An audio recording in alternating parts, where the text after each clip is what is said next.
তারা বলে যে আপনারা ফেসবুক, টুইটার, ভাইবার ইত্যাদি ইহুদিদের যে সমস্ত অ্যাপ রয়েছে সেইগুলো আপনারা বয়কট করতে পারেন না। এই পণ্য বয়কটটি আপনারা কি করবেন? আচ্ছা, আমি একটা বিষয় বলি, কেউ যদি এক গ্লাস করে বিষ খায়, এই যে একটা ছোট এয়াতে পুরো বিষ খায়, এখন কি আপনি তাকে বলবেন যুক্তিকতা নেই? আমরা অন্তত পক্ষে আল্লাহ রাসূলের আল্লাহর সামনে কিয়ামতের দিন আমরা বক্তব্য দাঁড়াতে পারবো যে আমরা একটি পণ্য মাত্র বয়কট করেছিলাম। আজকে আমরা যদি পণ্য বয়কট না করি, আজকে আমরা কুরবানি ঈদ চলছে আমাদের, আজকে গাজায় বর্বরচিত হামলা হচ্ছে, আমরা বস্তু শেষে তাহলে আমাদের টাকায় রক্তে রঞ্জিত হচ্ছে আমাদের ভাইয়ের বুক, আমাদের মাদের বুক থেকে তাদের সন্তানরা হারিয়ে যাচ্ছে।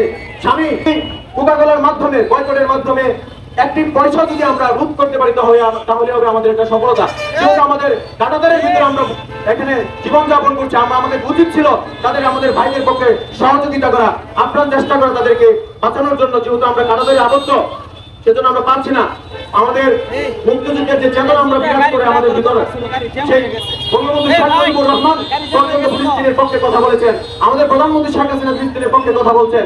অতএব যারা ইসরায়েলের পক্ষে অবস্থান গ্রহণ করে তারা মনে করতে হবে তারা দেশদ্রোহী এবং দেশের বিরুদ্ধে কথা বলছে। আমাদের পার্লামেন্ট থেকে যেহেতু জাতীয় ফিলিস্তিনের পক্ষে কথা বলা হয়, তারা কোন সাহসে ইসরায়েলের পক্ষে কথা বলে?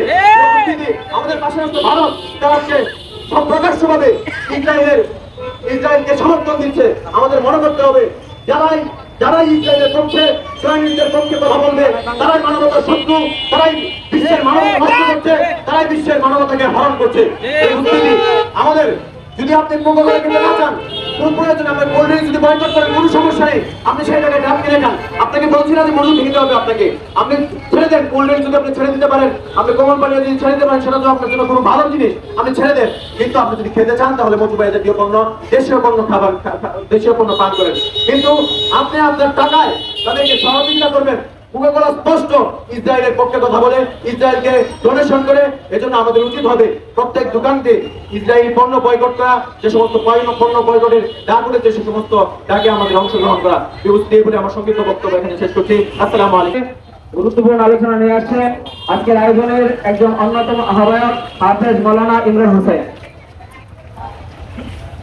কুরবানির গোশতকে ঢেকুর তুলে দোকানের মধ্যে গিয়ে কোকা-কোলা কিনে ঢেকুর তুলে ফেসবুকে ছবি আপলোড করছেন, আরামায়েশ করছেন, তখন ফিলিস্তিনের বুকে পৃথিবীর অন্য প্রান্তে আমার এক মুসলিম ভাই তারা আল্লাহ তাআলার কাছে প্রার্থনা করছে কখন আল্লাহ রাব্বুল আলামিনের কাছ থেকে সাহায্য আসবে।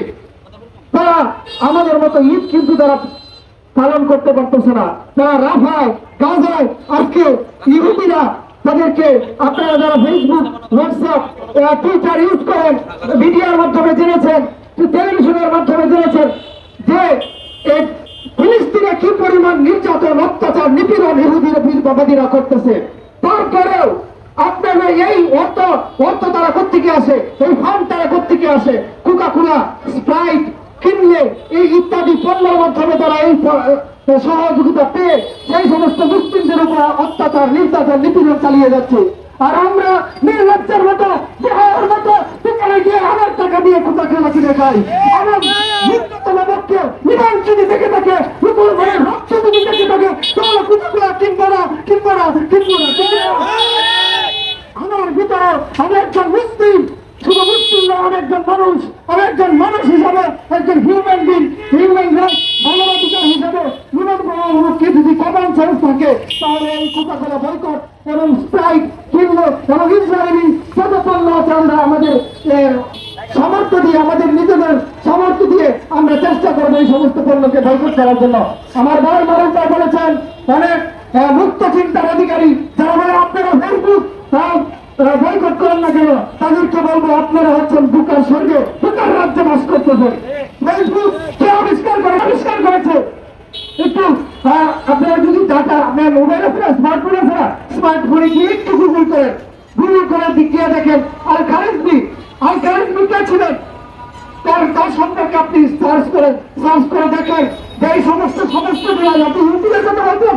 ইউটিউব প্রথম আবিষ্কার করেছিল মোহাম্মদ করিম। তিনজনের মধ্যে একজন হচ্ছে বাংলাদেশি বংশোদ্ভূত মুসলিম। আপনি কোন ধরনের কমন সেন্স, মন মানসিকতা নিয়ে বলেন ফেসবুক বয়কট করার জন্য?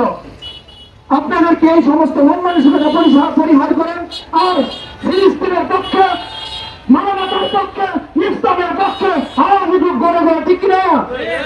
এই বলে আমার সংক্ষিপ্ত বক্তব্য শেষ করছি। সবাইকে ধন্যবাদ জ্ঞাপন করছি। এই আহ্বায়ক হাফেজ মাওলানা সাইফুল ইসলাম।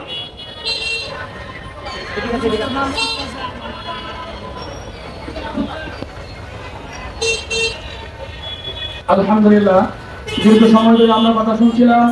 ভূমিকা চাওয়া সময়ের সংক্ষিপ্ততার কারণে অল্প কয়েকটি কথা বলে আমি আমার সংক্ষিপ্ত বক্তব্য শেষ করবো ইনশাআল্লাহ। প্রিয় ইসলাম তৌহিদি জনতা, গাজায় মুসলমানদের উপর নির্মম নির্যাতন স্কিম রুলার প্রতিনিয়তই চলছে। আজকে আমরা একদিন আগে কুরবানি ঈদ উদযাপন করেছি, আমরা আনন্দ উদ্ভাসে মেতে উঠেছি, কিন্তু আমরা কখনো কি ভেবেছি আমাদের সেই গাজার নির্মম নির্যাতিত মুসলমানদের কথা? প্রিয় উপস্থিতি, আজকে আমরা আমাদেরকে মুসলমান হিসাবে দাবি করছি, কিন্তু মুসলমানের কোন ভূমিকা আমরা পালন করছি? প্রিয় নবী সাল্লাল্লাহু আলাইহি ওয়াসাল্লাম হাদিসে পাকে ইরশাদ করেছেন, মুসলমান তো এরকম হওয়া চাই, ঠিক যেমনি ভাবে একজন মানুষ মাথা থেকে নিয়ে পায়ের তলা পর্যন্ত শরীরের কোনো একটি অংশ যখন সে ব্যথা অনুভব করে, তখন সে বুঝতে পারে তার মধ্যে ব্যথা অনুভব হচ্ছে।